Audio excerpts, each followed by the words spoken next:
Setibanya di lokasi TMMD, anggota TNI Batalion Zeni Tempur 4, Kodam 4 Diponegoro tampak langsung berbenah, memasang velvet dan menata barang bersiap untuk menyesuaikan diri dalam tugas program TMMD ke-111 Kodim 0718 Pati di Desa Taman Sari.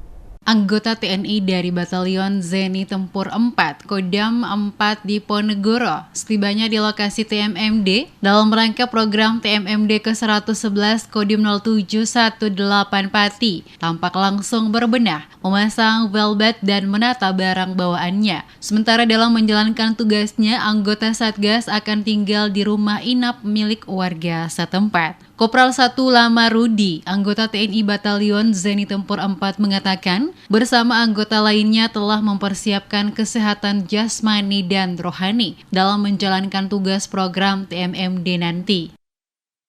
Untuk kegiatan hari ini, untuk sementara untuk seluruh anggota melaksanakan persiapan pemasangan velvet untuk kesiapan bermalam nanti malam. Kopral 1 Lama Rudi berharap program TMMD di Desa Taman Sari dapat berjalan dengan lancar dan sukses.